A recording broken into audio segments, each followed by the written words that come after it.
Jesus Christ. Amen, amen, amen. Makakupo na po tayo.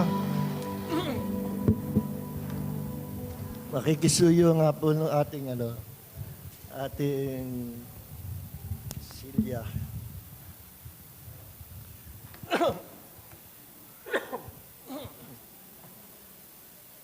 Excuse me po. So, last week, tinalakay po natin yung Holy Trinity, no? This is another teaching message from the Holy Spirit na ang purpose natin, bakit natin tinalakay, diniscuss yung Holy Spirit, that there is one God with three divine persons, na sa isang Diyos, meron tatlong persons, divine persons. Hindi ibig sabihin person ay human being, kundi may personalidad, May damdamin, buhay, merong emotion, may will, may kalooban. Yun ang personality, may character. Kaya ako daw ay persons. Yung professor namin sa Bible School, imbis na tawaging person, sa kanya, ginawa niyang personalities. So, there is one God with three divine personalities. Pinrove natin last week na mali yung akala o paniniwala ng ibang mga sekta na relihiyon na sinasabing iisa lang ang Diyos and Jesus is just a human being, a good prophet of God, but not God. Not God. Yun siya sabi nila. And the Holy Spirit is just like electricity, Ang Holy Spirit daw parang kuryente lang. It is power, At tinatawag nila it, ina-address nila na pronoun na it, hindi he. Kasi sa kanila, hindi persona ang Holy Spirit, kundi power of God. Paano magiging hindi persona? May damdamin ng Holy Spirit. Buhay siya, may character siya, nag-grieve siya. Kaya sabi, do not grieve the Holy Spirit. Sinabi rin ni Jesus, delikado magkasala or to speak against the Holy Spirit. Ang nagsasalita ng masama against the Holy Spirit, delikado, lagay. Kahit Kristiyano ka pa. Kung napuntahan mong church, hindi naniniwala sa Holy Spirit or ang Holy Spirit ay kumikilos pa hanggang ngayon, His power and manifestations are still available in the church today. Kung nagsasalita sila against the manifestation, tapos sinasabi nila sa demonyo yan, naku, delikado yan. Ang Diyos na nakakaalam, hindi natin sila hatulan, pero sinabi ni Jesus sa Matthew chapter 12, verse 32 and 33, na nung siya ay binintangan ng mga Jews, na ang kanyang mga miracles, healing the sick, casting out demons, sinasabi ng mga Jew na agay sa kanya na siya ay gumagawa ng himala sa kapangyarihan ng demonyo. Ni Beelzebub, prince of demons. At sinabi ni Jesus, sabi ni Jesus, ang magsalita sa Ama may kapatawaran. Magsalita sa Anak may kapatawaran. Pero magsalita sa Holy Spirit, walang kapatawaran. Sa buhay na ito at maging sa buhay na darating, sa next life, walang kapatawaran. Seryoso yun, delikado yun. Gano'n karami yung mga cessationists, believers, na ang kanilang doctrine, they don't believe na hanggang ngayon, the manifestation ng power of the Holy Spirit ay kumikilos sa church ngayon, sa mga naniniwala. At pinagtatawanan nila, nililibak nila, at sinasabi nila na sa demonyo yan, you speak in tongues na lang bago pa mananampalataya, lagi ko narinig, sinasabi ng mga cessationists, sa demonyo yung speak in tongues. Naku, delikado ka. Masasyak na lang sila pagdating nila sa eternity, nasa impyerno pala. At yung nagtutumbahan, sinasabi nila na, naku, sa demonyo yan, ano yan? Ang tawag dito, espiritu ng kundalini yan. Naku, delikado sila. At yung nagsasabing, alam nyo, pag kumilos ang Holy Spirit minsan, alam natin na ang Diyos hindi siya namimilit, hindi siya by force na gagawin sa iyo, no? Kundi hindi rin niya pipilitin, lumapit ka. Pagpipilitin na hihilahin, hindi ganun ang Panginoon. Very gentle ang Panginoon. No? Hihimukin ka lumapit, yun, tatanggapin ka. At ang Panginoon, hindi siya controlling spirit, I believe. Ang Holy Spirit, hindi controlling spirit. Nakokontrolling ka kahit ayaw mo. No? Pero, I do believe na ang Holy Spirit ay kumokontrol din sa mga tao na nagpapakontrol, gustong kontrolin. Pag binigay mo ang buhay mo sa Panginoon, sinabi mo, Lord, fill me with your Holy Spirit. And the Holy Spirit, malaya, will control you. And anything will happen kapag kinontrol ka ng Holy Spirit. There will be a manifestation of the gifts of the Spirit, speaking tongues, prophecy, mga good things naman, hindi mga evil. Alam ko, kapag ang isang mananampalataya bumabagsak sa kapangyarihan ng Diyos, alam ko rin, kapag may bumagsak na meron demon possessed pala o may karga pala. Ang difference, pag bumagsak sa kapangyarihan ng Diyos, hindi niya makontrol yun, di ba?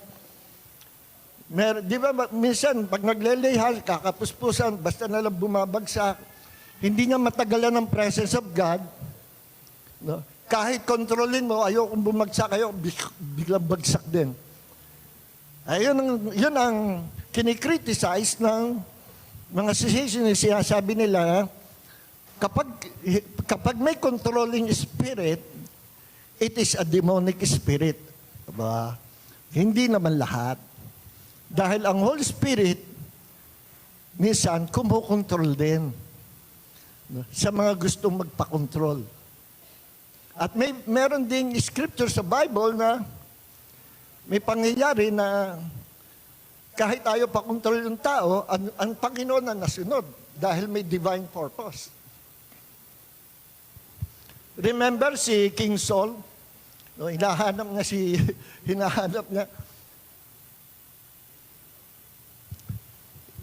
niya lingkod ng Panginoon, tapos pumunta siya sa lugar ng mga prophets, nagpa-prophesying. Pumasok siya doon sa perimeter na nandoon ang atmosphere of God's presence, the anointing. Pagpasok na doon sa perimeter of God's presence, bigla na lang si King Saul, hindi naman siya prophet, nag-prophesy siya na hindi niya makontrol. At hindi lang yung prophetic word, hindi niya makontrol, pati katawan niya, hindi niya makontrol, at bumagsak siya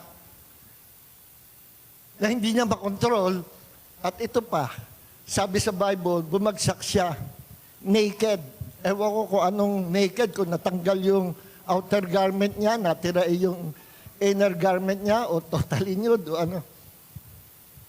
Kaya sabi ko doon sa kay yung bang kay King Saul, nung siya ay nag-prophesying kagaya ng mga prophets, siya ba ay controlled ng Holy Spirit or controlled by demon spirit?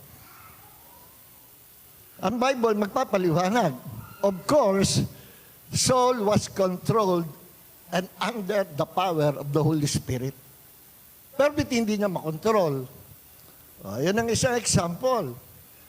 No? Si Prophet Daniel, sa presence ng Diyos, bumagsak. No?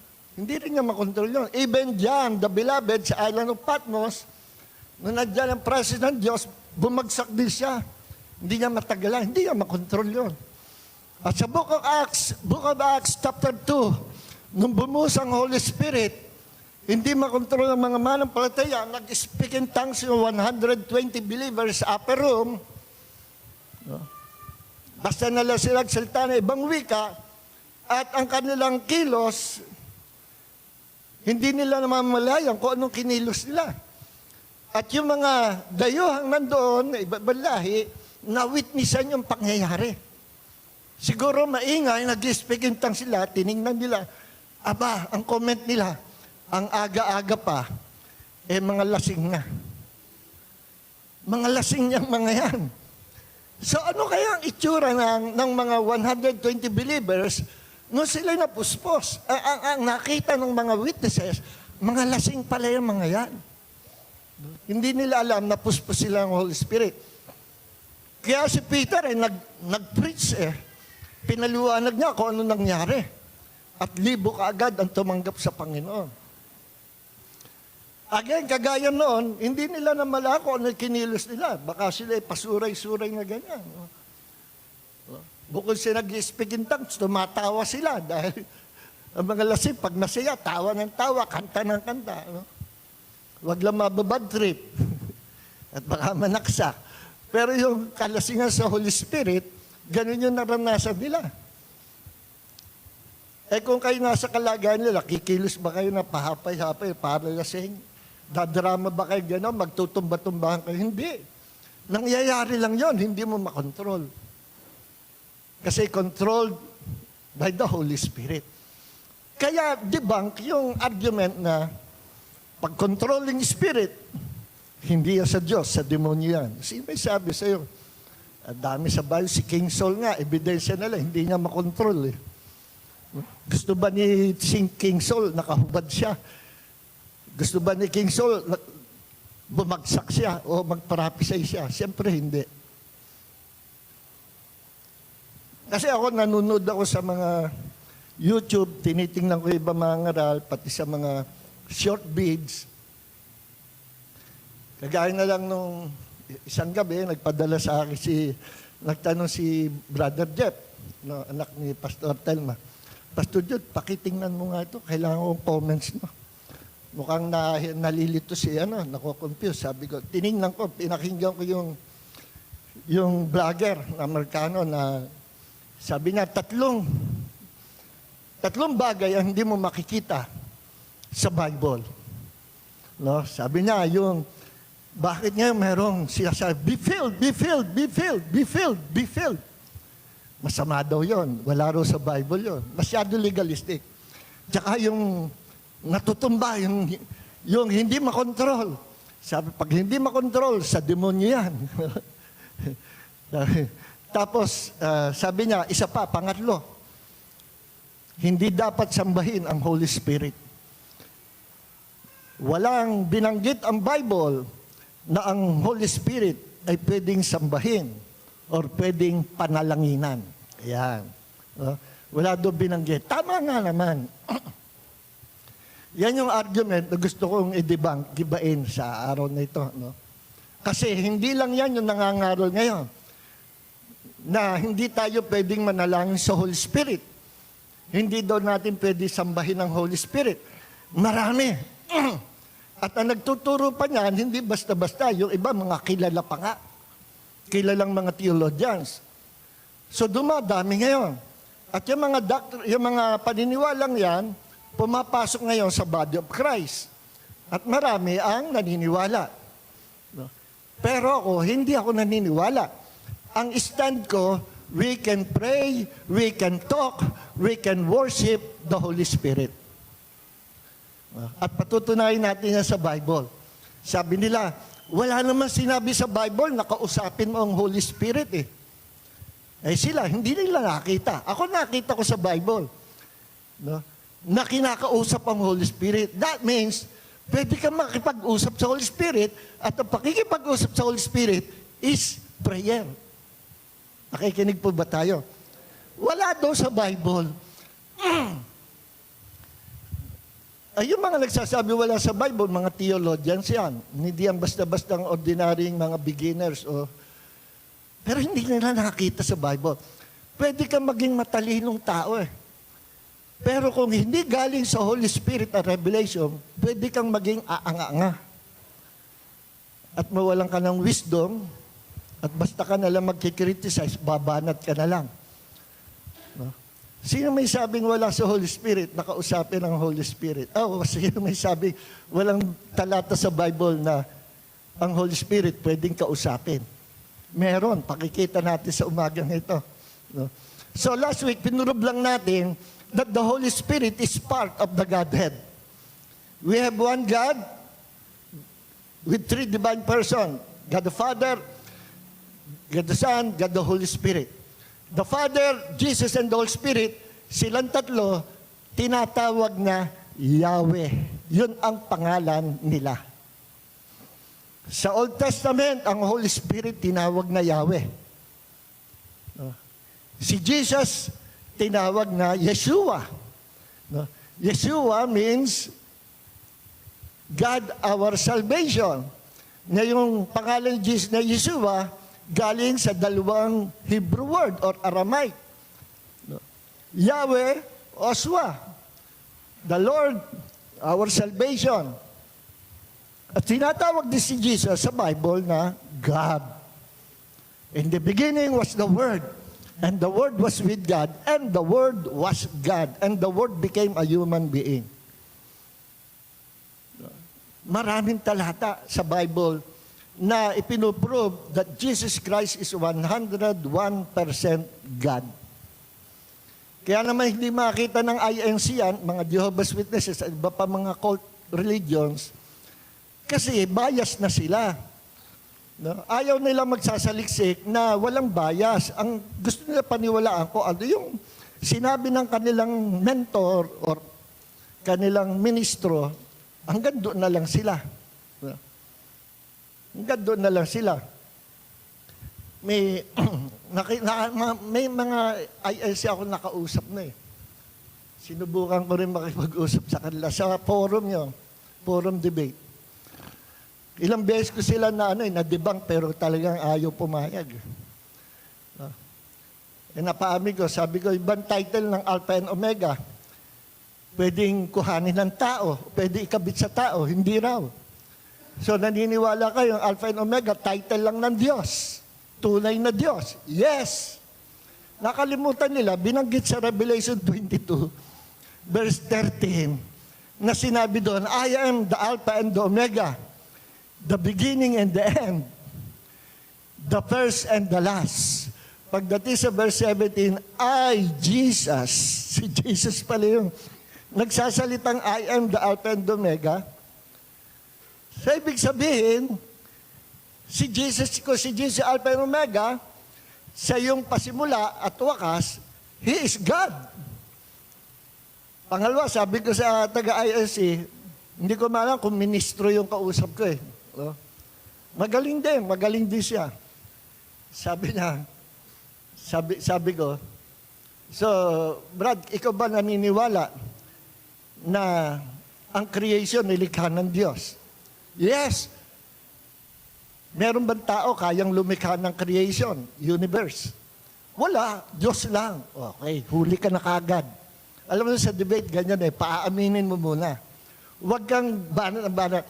Sasabihin mo muna, paaminin muna, payag ka, tama, pareho tayo. Diyos lang makakalikha. Yes, okay. 100% paniwala ka, sigurado ka. Oo, may tao, kaya lumikha. Wala.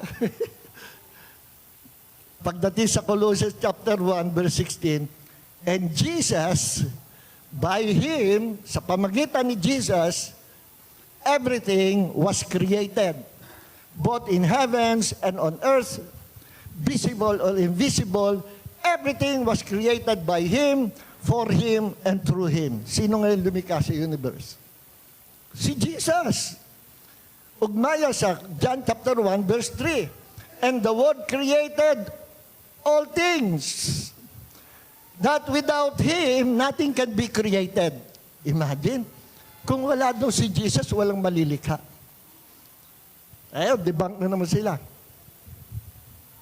Lulusot pa. Alam mo, ano yan yung nagsasalita, yung sinabi yung Colossians 1:16, lumikha, yan yung Ama. Ay, patay ka, lalo kang ipit. Basahin mo yung chapter 1, pamula umpisa, ang binabanggit niya, walang iba, kundi ang Son of God, hindi ang Father. Hindi rin ang Holy Spirit, the Son of God. At sa Bible, maraming talata na binanggit na the Father created all things. Marami rin talata binanggit, Jesus Christ created all things. Marami rin talata, the Holy Spirit created all things. So ano ibig sabihin? These three personalities or persons, sila ang nagpo-form ng iisang Diyos. At bahagi sa iisang Diyos na yan, ang Holy Spirit. Ang personalidad ng Ama, iba kay Jesus. Si Jesus, iba sa Holy Spirit. Ibig sabihin, tatlo sila. Tatlo. Kaya nga nung nag-meeting sila, Genesis chapter 1, verse 26, let us make man in our image, after our likeness. No? Nagyaya ang Diyos, likhain natin ang tao, nakahawig natin. At nilikha ng Diyos ang tao sa kanyang larawan, sa kanyang wangis, nilikha niya na babae at lalaki. Or lalaki at babae. So, ang lumikha daw sa tao, yung nag-uusap na yon. Sino yung nag-uusap? The Triune God. That one God with three divine persons. Sinong kausap niya? Sila. Iisang Diyos. Sabi naman ng Jehovah's Witnesses, tsaka ng iba, at mayroon din mga Christians, mga theologians, ganito ang paniwala. Ang kausap daw ng Diyos ay ang mga angels. May Bible na maganda, may commentary, nabasa ko eh. Sabi doon, ang Diyos nakipag-usap sa angel. Naku, mali ako. May mga doctorate degree pa naman itong mga ito. Kaya yung sinasabi ko eh, pwede ka maging matalino sa isip, pero wala sa iyong puso ang kapahayagan ng Diyos. Pwede yun. Marami matatalino sa isip, nagiging mangmang. Kaya mahirap mag-rely sa sarili mong karunungan at pagmamarunong. Kailangan natin ng Holy Spirit to teach us, to guide us, to enlighten us, to give us wisdom, revelation, and illumination. We need the Holy Spirit. Ang last agent na pinadala ng Diyos sa lupa to give us wisdom, revelation, enlightenment, illumination, to reveal God Himself to us, ang ipinadala, ang Holy Spirit. Wala nang iba. After Jesus ascended to heaven, ang bumaba na pinadalang sumunod, the Holy Spirit. Sa pamilya, merong isang ama ng tahanan. Pero sa pagiging tao, yung asawa niya at yung mga anak niya, pare-pareho silang human beings. No? Walang mataas, walang mababa sa harapan ng Diyos. Bawat miyembro ng pamilya, mula sa ama hanggang sa pinakabulsong anak, equal sa harapan ng Diyos. Pero sa authority, responsibility, sa office, pinakamataas yung ama. Sa pamilya. No? Then next, yung mother. Then kung organisado yung pamilya, minsan, binigyan authority yung kuya. Kuya, ikaw nang bahala sa mga kapatid mo. Meron ganyang pamilya at yung mga kapatid, kung 5 siya magkakapatid, yung 4 na kapatid, nangunguho sa sa kuya. Ganyan yung mga kapatid ni Pastor Jerry Ambi, yung kaibigan natin. Nagulat ako, yung kapatid niya na pastor din, opo kay Pastor Jerry. Na alam mo, magkapatid pala ito. Kala ko yung opo sa magulang lang yun. Napakaganda naman ng palaki dito sa mga anak. Ano? Pati sa kuya, nangungupo, opo, ganito po, opo. Pala kapatid pala niya.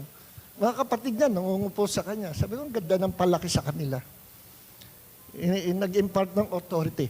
So, gano'n. Pero sa pagiging tao, equal sila lahat. Ganyan, mga kapatid, ang ating Diyos. Lalo na si Jesus bumaba, nagpakababa, naging tao, sinabi ni Jesus, ang Ama ay higit na dakila kaysa sa akin. Totoo yun. Yan ang ginagamit ng Jehovah's Witness. Kita mo na. Mas dakila ang Ama, God is Almighty God, and Jesus is mighty lang. God is the true God, and Jesus is the small God, little God. Sabi ko sa kanya, kayo ba naniniwala that there's only one God? Ang paniniwala nyo, may isa lang Diyos. Yes! Si Jesus, Diyos. Ginawa lang ng Ama na maging Diyos. Yan ang Jehovah's Witnesses. Ginawa lang. Ganun ba? Ngayon naintindihan ko na ano, ang inyo palang Diyos, idol worshiper. Bakit? Gumagawa ng Diyos-Diyosan Kung si Jesus hindi tunay na Diyos, anong tawag mo sa Kanya? Kung bukod sa tunay na Diyos, may iba pang Diyos na gagawin, anong tawag mo doon sa susunod na Diyos na ginawa? Diyos-Diyosan. Kung si Jesus ay Diyos-Diyosan at created only by the Father, anong tawag sa God the Father? Manlilikha ng Diyos-Diyosan. See? Debunk na naman yung argument nila. Kapag binasihan nyo talaga ang Bible, walang marunong na kulto ang pwedeng bumangga sa salita ng Diyos. Basta wag lang kayo aalis sa Bible. So ngayon, back to our Lord, Holy Spirit. Ang Holy Spirit ba, pwede tawaging God? Yes. Pwede ba tawaging Lord? Yes. At pinurb natin, napakarami natin talata binanggit nung last week, hindi ko na po babanggitin. To save time, pupunta na tayo sa mismong topic natin, ano? Ulitin ko lang last week ang tinitle natin The Triune God, no? Tapos colon, Unveiling God's Threefold Ministry. Ngayon, siguro pwede natin i-title sa ating message ngayon, To whom shall we pray? Although this is part 2, pwede nating ibahin naman ang title. To whom shall we pray? Kanino tayo magpe-pray? Ang Bible, meron sinabi, mismo si Jesus, na pag magpe-pray tayo, pray to the Father. Our Father who art in heaven, hallowed be thy name. Walang problem doon. May sinabi rin si Jesus na pwede rin tayo mag-pray sa Kanya. Ito, another na pandibang na naman sa mga hindi naniwalang Diyos si Jesus. Ganito lang sasabihin nyo, apologetics to. Naniniwala ka ba na sa Diyos lang tayo dapat manalangin? Sasagot yung mga yan. Yes! Kasi wala namang ibang answer kundi yes. Pag sinabi nila, no! Kanino tayo manalangin? May iba ka pa pang Diyos. Huli na naman sila. Pag sumagot sila ng yes, huli na kagad sa bitag. No? Naniniwala ka ba sa Diyos lang tayo pwede manalangin? Yes! Naniniwala ka ba ng ating Diyos kayang pakinggan lahat ng sabay-sabay na prayer sa buong mundo? Yes! Wala silang isasagot kundi yes. Huli na. Pupunta ka ngayon sa sinabi ni Jesus.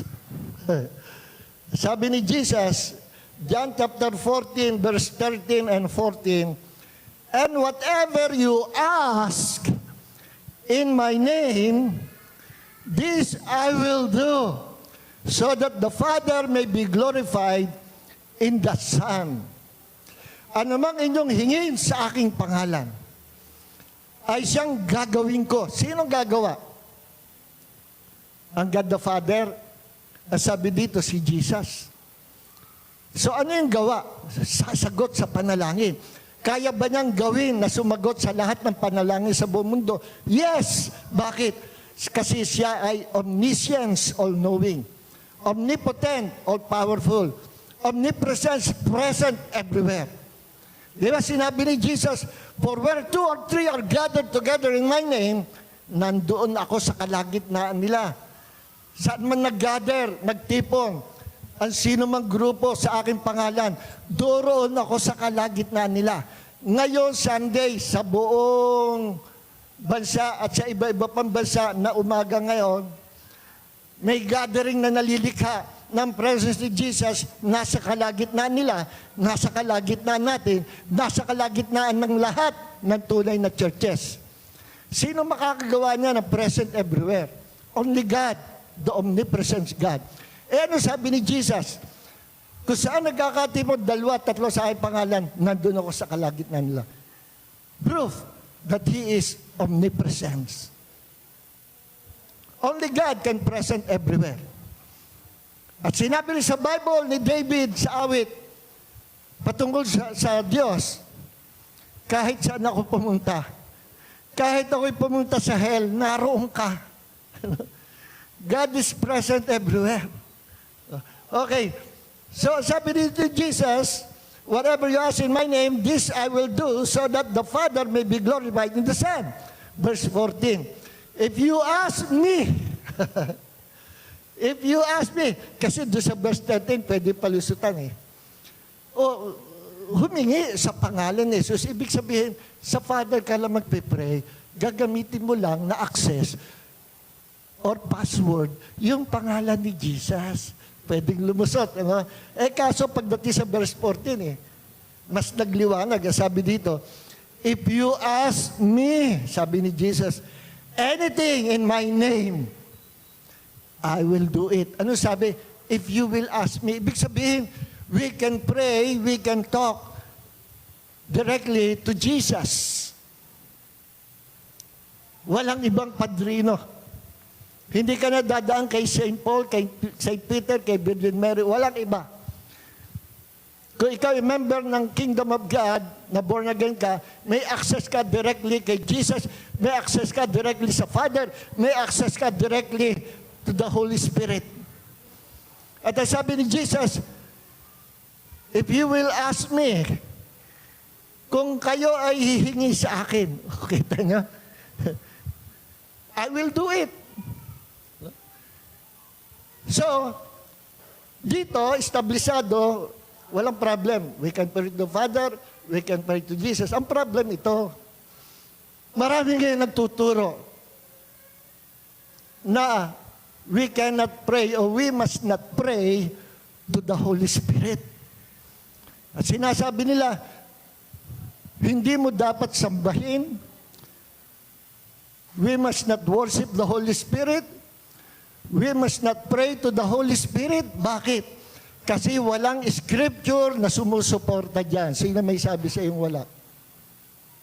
Siguro next week, kung ilid tayo ng Panginoon, mag-focus tayo sa pagiging Diyos mismo ng Holy Spirit. Ipoprove ko sa inyo sa Old Testament, Old Testament pa lang, nautal na ako.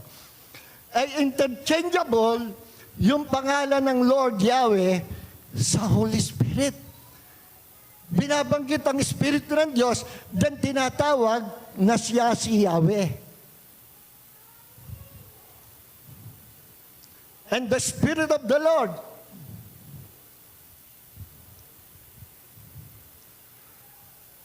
say, the Spirit of the Lord said to me, pagkatapos biglang babagitin, that is what the Lord said. Kaya ang Holy Spirit tinawag na Lord. Ang Lord Yahweh, sino ba Yahweh? The true God of the Bible. So ang Spirit ng Diyos nakikipag-usap na sa mga prophet, sa mga gusto kausapin, siya ang Diyos, part of the Godhead. So, at kung ang Holy Spirit ay Diyos, part of the Godhead, we can pray to the Holy Spirit. We can worship the Holy Spirit. We can thank and praise the Holy Spirit sa lahat ng ginagawa niya. Bakit? Diyos siya eh. Sabi nung mga nagsabing, hindi ka pwede mag-pray sa Holy Spirit, hindi mo siya pwede worship. Bakit? Kasi walang talatang binabanggit sa Bible. Okay, huli ka na naman. So, ang argument mo, kaya ang paniwala mo, we cannot pray or worship the Holy Spirit kasi walang binanggit ang Bible. Yun ang posisyon mo. Ang tanong ko naman na ito, meron din ba namang binanggit sa Bible na bawal sambahin ang Holy Spirit? See? Quits lang tayo, pantay lang tayo. Ang posisyon mo, kaya ka hindi naniniwala, walang binanggit sa Bible.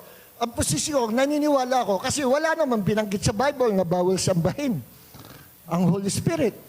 Pag meron talagang bawal, bawal. At sa Exodus chapter 20, I think verse 2, you shall not have another God before me. Huwag kayong lilikha ng ibang Diyos. Walang ibang Diyos na sasambahin kayo, kundi ako lang. For I am a jealous God, Paparusahan ko ng aking galit kayo up to the third and fourth generation. May curse. Pag sumamba ka sa ibang Diyos, may curse. Ngayon, ano ba ang Holy Spirit? Ibang Diyos ba yun? Siya ba'y ibang Diyos, kakaibang Diyos, bukod sa God the Father, God the Son? Ibang Diyos ba siya? Na hindi pwede sambahin? Hindi. The Holy Spirit is part of the triune God. So kung ano ang Ama, ano ang si Jesus, ano ang Holy Spirit, lahat ng tatlong personalities, equivalent sa isang Diyos. Pakita ko sa inyo, napaliwanag ko sa inyo, di ba binanggit sa Bible, si Jesus came from the bosom of the Father? Iniluwal ng Ama si Jesus. Ang ibig sabihin niyan, si Jesus sa simula't simula, kasama ng Ama. Ang Holy Spirit sa simula't simula, kasama ng Ama, nasa loob ng Ama. Then dumating ang time, ang perfect time, na kailangang i-reveal niya, ipanganak niya. Ano? Hindi ibig sabihin panganak ay merong nanay. Ano? Ibig sabihin panganak, iluwal, i-reveal, ilabas. Mag-manifest. It's about time na ilabas ko yung nakatago sa akin. At itong ilalabas kong ito, bahagi ko ito. Kaya ito ay kinoconsider ko na aking anak, the only begotten Son. Iisa lang ang aking ilalabas na magiging mediator ng tao at Diyos. The only begotten Son. Kaya Jesus sabi sa John ay he was begotten by the Father. No? He came from the bosom of the Father. Mula sa kaloob-loob ng Diyos, inireveal ng Diyos. The next, inireveal ng Diyos ang Holy Spirit. So, Jesus and the Holy Spirit came from the Father. And they are both part of the Father. Kaya hindi sila mag-aaway, hindi sila maghihiwalay. Iisa lang sila.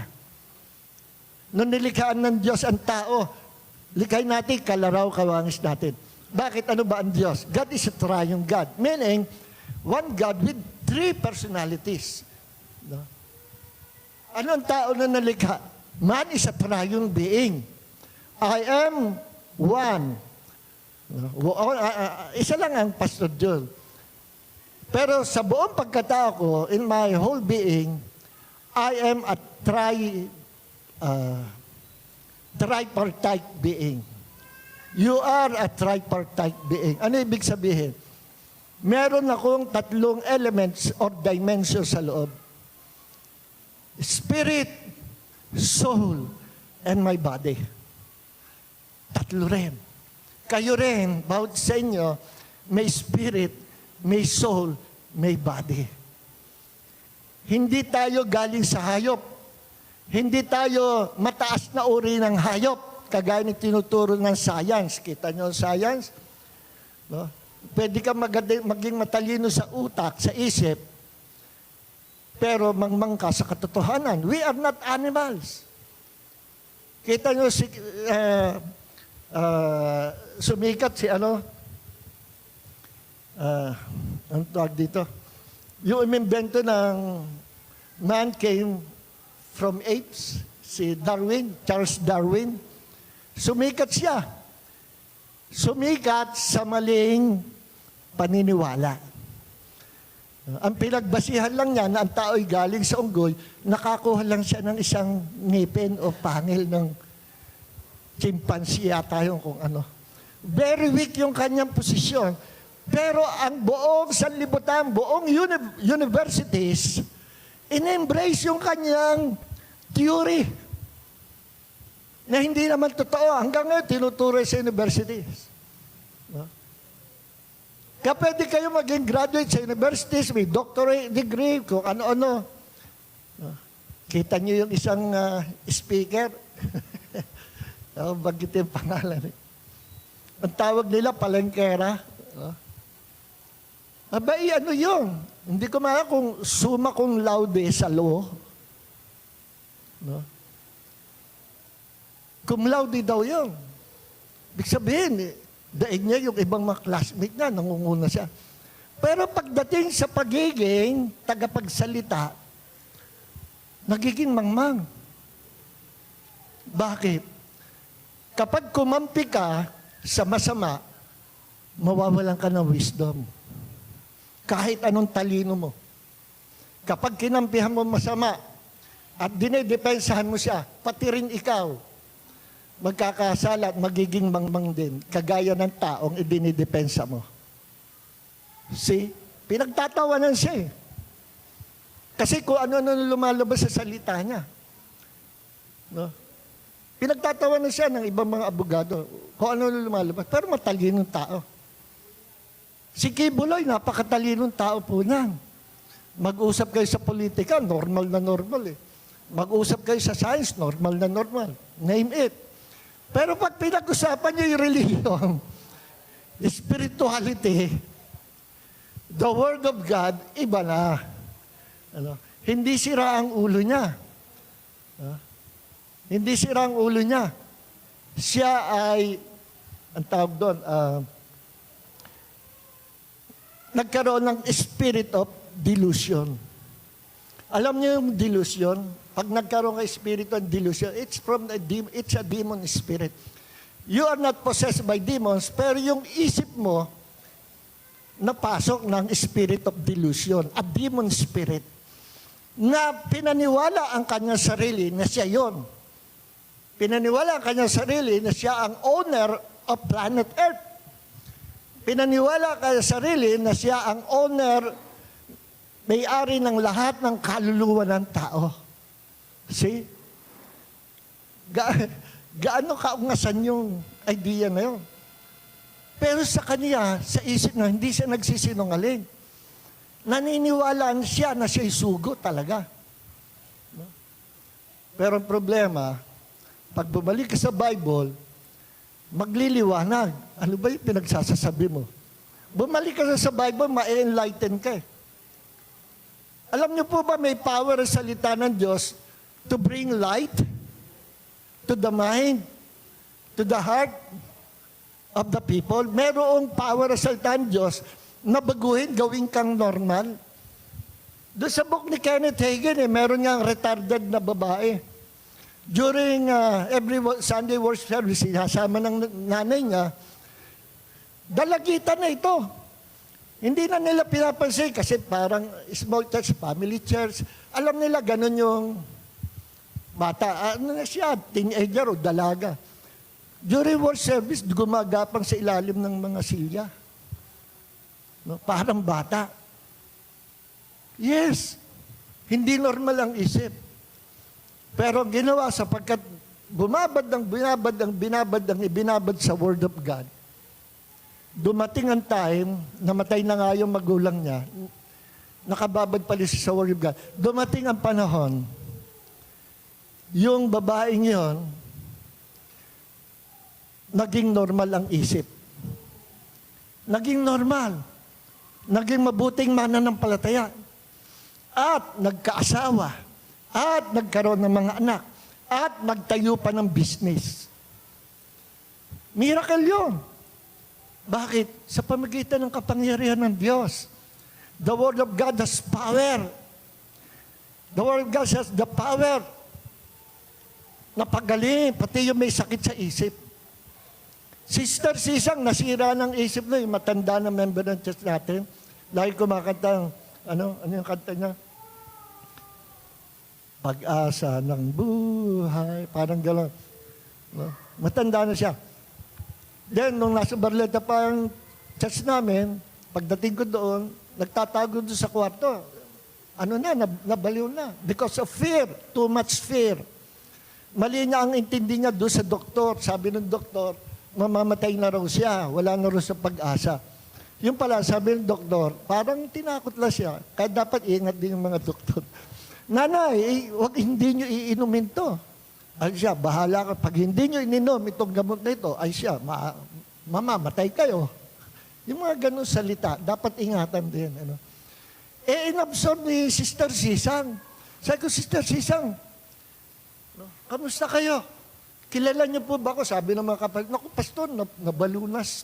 Bakit? Hindi namin alam. Eh, Sister Sisang, kamusta? Kilala niyo ako? Ay, oo naman. Sino ho ako? Ikaw si Christopher De Leon. Ay, ako, hindi ho. Hindi ho ako si Christopher De Leon. Si Pastor Jun ho ako. Ano ba nangyari sa inyo? Ba't kayo nandito? Kasi ganito, sinabi ng doktor ko, ako pala yung mamamatay na, natatakot ako. Hindi, wag ganito. Eto, iniwanan ko sa altar, tinaniman ko ng Word of God, the Seed of God. At after ilang days, nabalitaan ko, normal na. Normal na. See, there is power in the Word of God. Maraming ganyan. May power ang Word of God, may power ang prayer. Merong isang, saka ako nagkukwento yun. Sarap magkwento ng testimony. Mauubos ang time natin.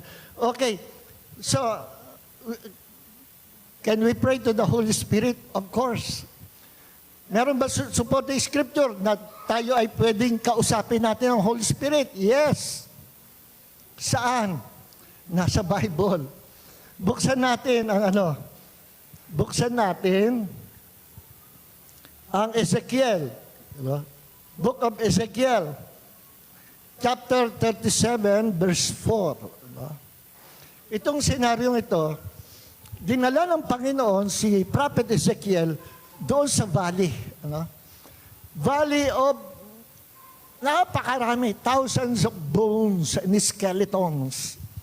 Nagkahalo-halo na mga kalansay nandoon sa ibaba. At sabi ng Panginoon, prophet of God, or man of God, prophesy to the breath. Mag-prophesy ka sa hininga. Okay, basahin natin.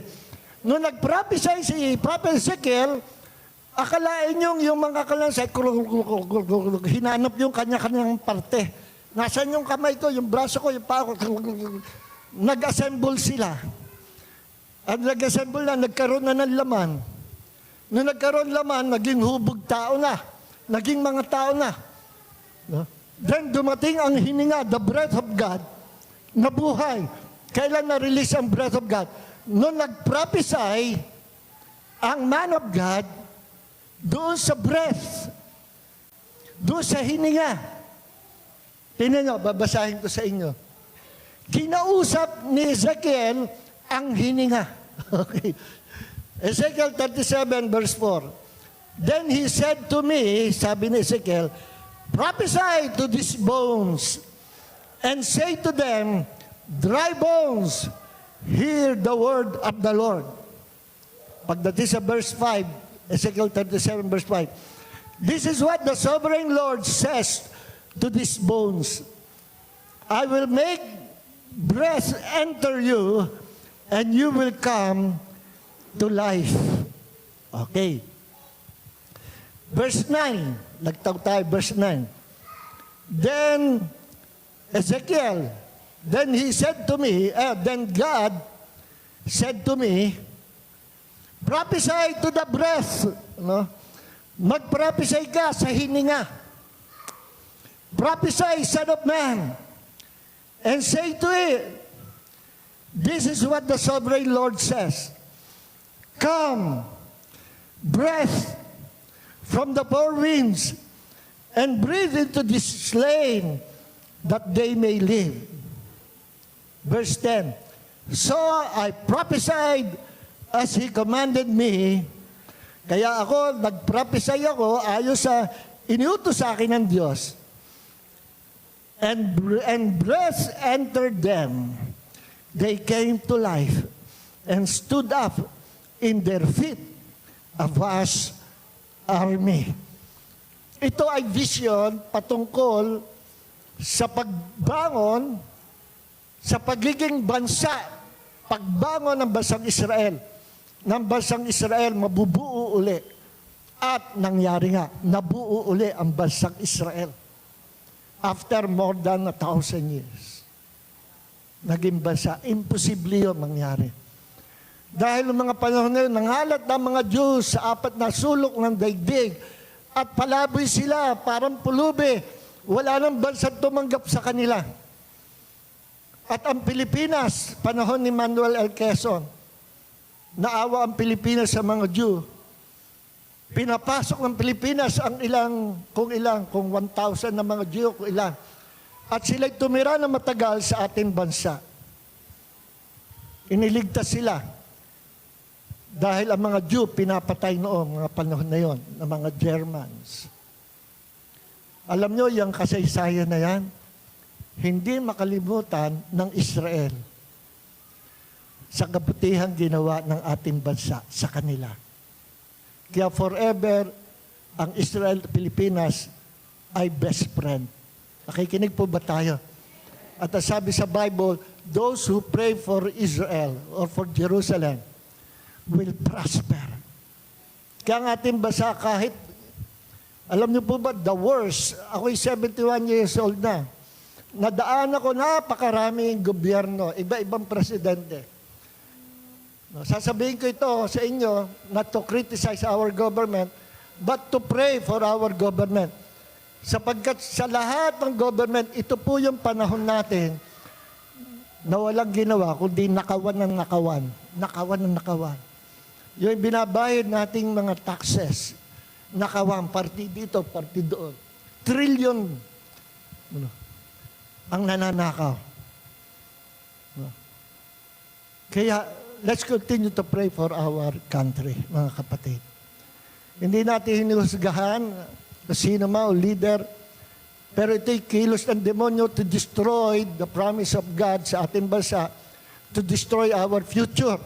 Pero kapag tayo nanalangin, lahat ng plano ng demonyo para ibagsak ang Pilipinas, hindi magtatagumpay. Sapagkat ating bansa, itataas ng Diyos, kagaya ng Israel. Sapagkat sinuportahan natin ang bansa ng Diyos, susuportahan tayo ng Panginoon. Amen. Amen. Palakpakan natin ang kabutihan ng Panginoon. Ngayon, ganito. Ano sabi ng Panginoon? Inutos sa prophet of God. Magsalita ka. Yung prophecy means magpahayag ka sa salita. Mag-proclaim ka ng mangyayari. Makipag-usap ka. Ayun na ibig sabihin. Prophesy, talk, declare, proclaim. Kanino? To the breath. Alam niyo kung ano yung breath? That's the Holy Spirit. Mag-prophesy ka. Sabihin mo yung gusto nating mangyari. Sabihin mo sa Holy Spirit. And the Holy Spirit will act. The Holy Spirit will give life.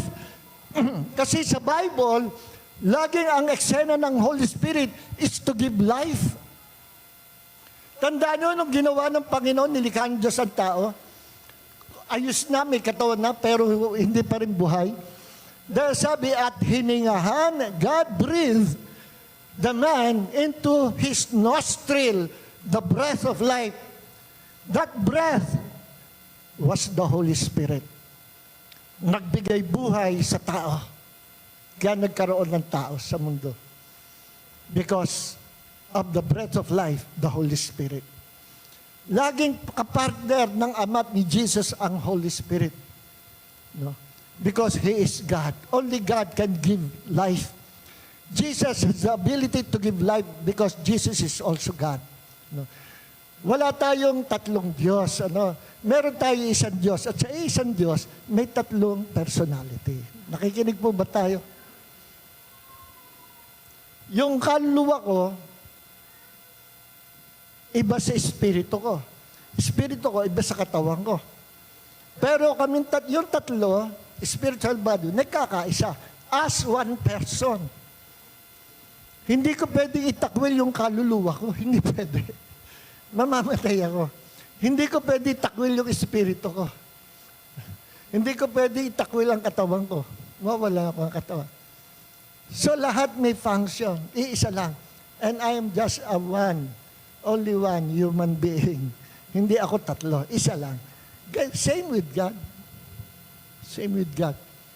So, ngayon tingnan natin sa Hebrew language, Hebrew word. Bakit ginamit yung salitang breath? No? Sa Hebrew, yung salitang breath, hininga, means, eto ang kahulugan, spirit, breath, wind, hangin, life force. Kaya pare-pareho, depende sa context, pwedeng gamitin mo sa salitang mahangin o nandito yung hangin. Ruach. No? Sa Hebrew, ruach. Ang spelling, R-U-A-C-K. Hindi ko kaya pronounce sa mga Jew. Ruach.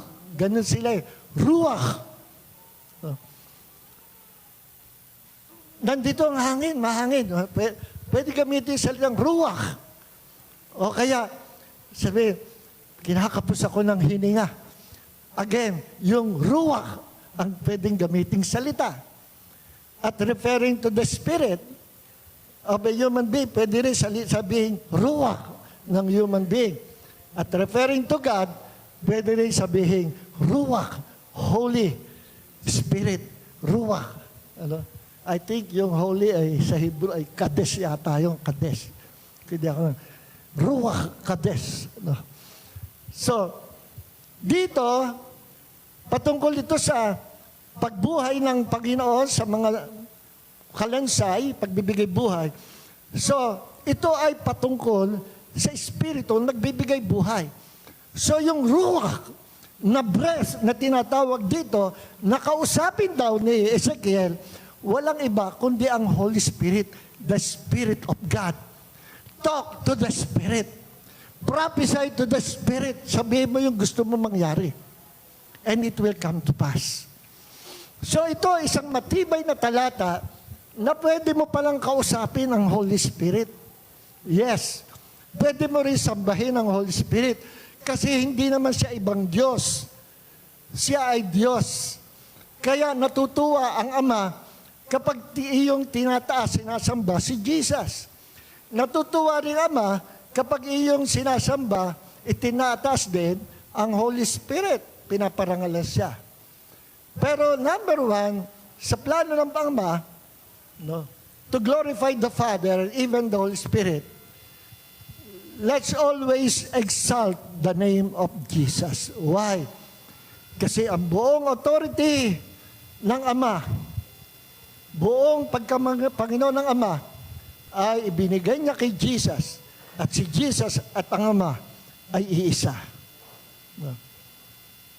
Kaya, we can pray to the Father, we can pray to Jesus, we can pray to the Holy Spirit. Pagka sa Ama, may kailangan, Lord, Panginoon, bigyan mo po kami pagkain, give us this day our daily bread, the Father. Pag kay Jesus, ano man problema? Jesus, may problema ako sa office namin, ganito, tulungan mo ko. You can pray to Jesus. Pagdating sa wisdom, revelation, illumination, you can ask, you can talk to the Holy Spirit. Lord, Holy Spirit, hindi ko maintindihan ito sinasabi sa Bible. Enlighten me, Lord. Bigyan mo ko revelation. You can talk to the Holy Spirit. That is prayer.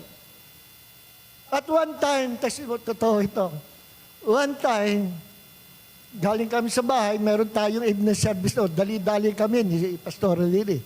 Pagdating namin dito sa gabi, bumaba kami ng tricycle, pagdating namin dito, may holster dati ako ng cellphone, kaya hindi na ako nag-holster ngayon, pamula noon. Maganda yung holster ko, nakagalaw. Pagkapa ko, wala yung cellphone ko. Kabibigay lang sa akin ng kapatid. 3 months pa lang yata yon. Binigyan ako ng cellphone, kaya naman sa kapatid, nawala ako pa, nalaglag yata sa tricycle. Worry, ako'y magsasalita na. Habang nagsasalita ako, ang isip ko, pumupunta doon sa cellphone ko. Hindi, kako, bahala ng Panginoon.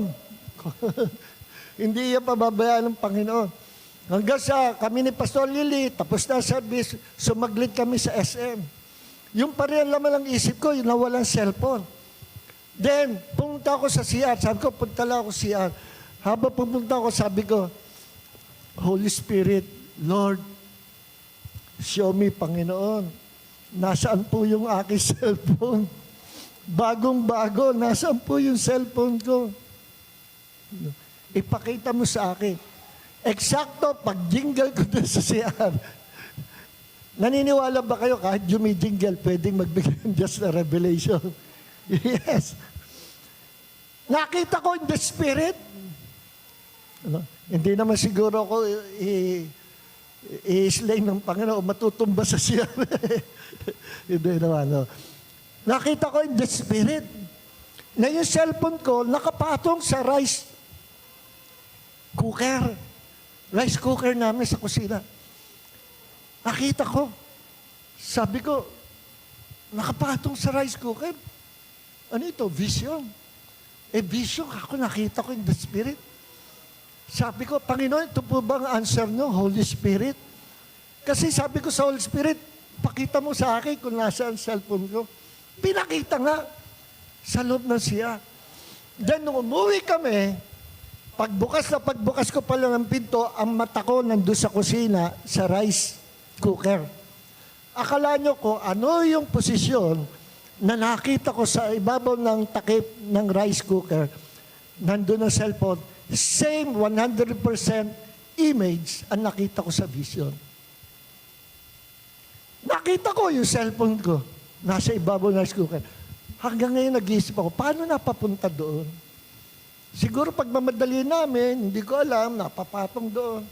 Hindi ko talaga alam. Hanggang ngayon, naisip ko, paano nakarating doon yung cellphone ko? Pero ang isang amazing dyan, when we talk to the Holy Spirit, He will answer us. Ito, subukan niyo ito. Meron ba kayong hindi makitang bagay? Ano ba yung, saan ko ba naipatong yung ano? Saan ko ba nailagay yung... Ask the Holy Spirit. And the Holy Spirit will reveal it to you. Totoo po yan. Pag may nawawalang bagay, o yung hindi ko alam kung saan ko ilagay, sasabihin ko, Holy Spirit, i-reveal mo po sa akin. Then igagay, gilid ako ng Panginoon. Makukuha ko. Hindi pa ako sumasablay. Kaya sabi ni Jesus, yan siya ang last agent ng tao. After Jesus ascended to heaven, ang Holy Spirit ang Holy Spirit ang pinadala ng Panginoon to help us, no? Sabi ni Jesus, John 16:13, but when He, the Spirit of truth, comes, He will guide you into all the truth, for He will not speak on His own, but whatever He hears, He will speak, and He will disclose to you what is to come. Ituturo, sasabihin niya sa inyo kung ano ang sasabihin niyo, kung ano ang kanya revelation, no? Ihahayag sa inyo ang mga sikretong bagay at ang mga mangyayari in the future, ipakikita ng Holy Spirit. So we can ask the Holy Spirit to give us wisdom and revelation. No? Sa Ephesians 1:17, ang Holy Spirit tinatawag na Spirit of Wisdom and Revelation. No? Ephesians 1:17. Then John 14, verse 16 and 17, sabi ni Jesus, I will ask the Father and He will give you another helper. Ano?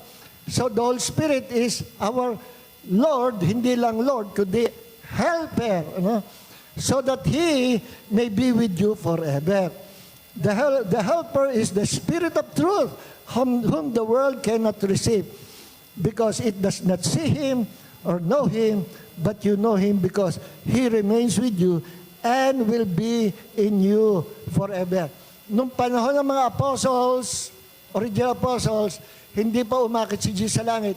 Ang Holy Spirit hindi pa nananahan sa loob ng tao na manampalataya. After Jesus ascended to heaven, umupo sa kanang Ama, ini-release ang Holy Spirit. Pinadala ang Holy Spirit to dwell in us. Sa katawan ko, may Holy Spirit. Sa katawan nyo, may Holy Spirit. Ang Holy Spirit na nasa loob natin, na ating katawan, will guide us, will lead us, will give us wisdom, knowledge, understanding of the Scriptures, even revelation. Kaya nga kahit wala kang pinag-aralan, kapag meron kang Holy Spirit, madadaig mo pa yung mga may title na Doctor of Divinity. Madadaig mo. Totoo po yan. Okay.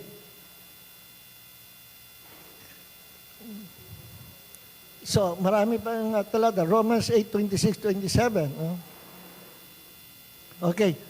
Sabi dito, basahin ko na nga rin. Last verse. Now, Romans 8:26-27.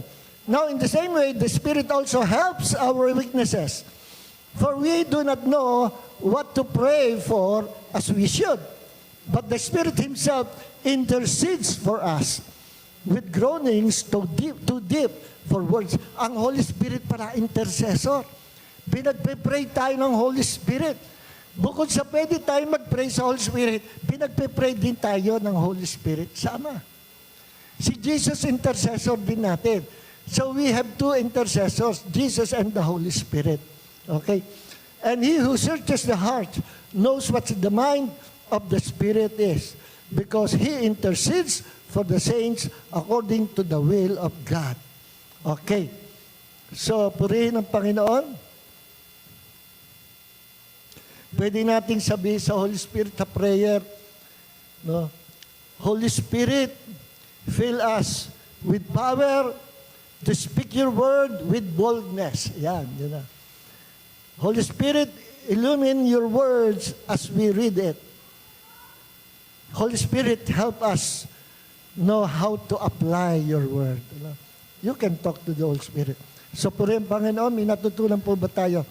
Tayo po lahat ay tumayo. Pwede nyo kausapin ang Holy Spirit every minute, every seconds. And the more you talk to the Holy Spirit, the more din He will talk to you. Ano?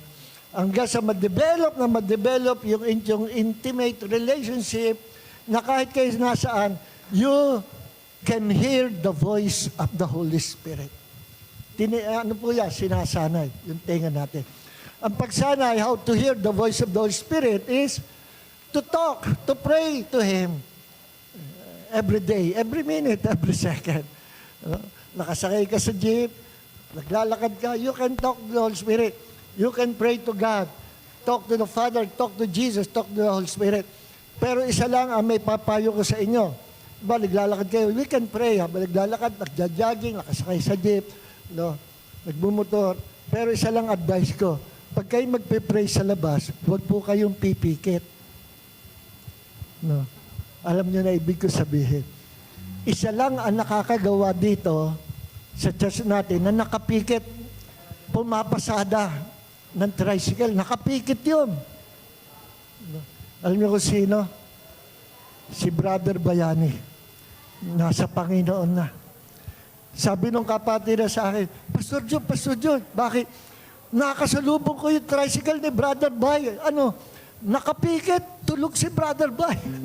Alam mo yung kapatid na yun, laging tulog. Kasi nagkaedad na nga, laging natutulog, pati sa tricycle natutulog. Pero hindi siya nababangga. Bakit? Iniingatan siya ng Panginoon. Amen. Salamat, Panginoon. Holy Spirit, thank you, Lord, for we can talk to you. We can even praise and thank you, and we can even worship you, Lord. Father God, salamat po sa revelation knowledge sa amin po tinanggap. That we have only one God. And with you, Lord, we can do all things. Kasi back up mo kami. Salamat sa talent, ability, sa anointing, yung mga bagay hindi namin magagawa. We can do it, Lord, through the help of the Holy Spirit. Father God, marami po salamat. At we can pray to you, we can pray to Jesus, we can pray to the Holy Spirit. Thank you so much, Lord. Pagpalain mo ang bawat isa na narito, Panginoon. At maging yung mga nasa live stream. Yung mga nasa live stream, if you want to receive the Lord Jesus Christ, to have eternal life, gusto niyo ba maligtas? Minsan lang tayo mabubuhay. Minsan lang tayo mabubuhay at pag namatay tayo, it's either sa heaven or sa hell ang punta natin. Pero mapalad yung mga na kay Jesus, after this life, may another life. Nakabubuhay natin. Pero sa aba, nang walang tagapagligtas, masasayang ang buhay nila sa impyerno. And forever, their soul will be tortured and the lake of fire. Kapatid, kaibigan, if you want to believe and receive in the Lord Jesus Christ, manalangin kang kasama ko. Just lift your hands, tanda pagsuko mo sa Panginoon. Sabihin mo ito mula sa iyong puso. Panginoong Jesucristo, sumasampalataya po ako sa iyo na ikaw ay Diyos na nagkatawang tao. Sumasampalataya po ako na ikaw ang kaisa-isahang tagapagligtas na pinagkaloob mo sa amin. Panginoong Hesus, sa araw na ito, tinatanggap kita, sinasampalatayanan kita na maging aking Diyos, aking Panginoon, at aking tagapagligtas. Salamat po, Panginoon. Sinabi mo na lahat na lumalapit sa iyo, kailanman hindi mo itataboy. Thank you, Lord, for giving me eternal life. Thank you, Lord, for making me part of your family in your kingdom. Salamat po, ako'y taga-kaharian ng Diyos. Lord, puspusin mo po ako. Give me your Holy Spirit to be with me forever, to lead, to guide, to strengthen, to help me, Lord, in times of need. Marami po salamat. At ang lahat ng ito, akin pong pinagpapasalamat sa pangalan ni Jesus. Amen, amen, amen. Praise God. Mga kapatid, may the grace of Jesus and the love of the Father and the fellowship of the Holy Spirit be with you all in Jesus' name. Pagpalain po kayong Panginoon. Amen. Amen. Romans 16:19 says, Romans 16:19 says, Romans 16:19 says, be excellent for what is good. Be innocent of evil. Be excellent for what is good. Be innocent of evil. For the God of peace will soon crush Satan. God will crush hell underneath our feet. For the God of peace will soon crush Satan. God will crush hell underneath our feet. Romans 16:19 says, Romans 16:19 says, for the last time, Romans 16:19 says,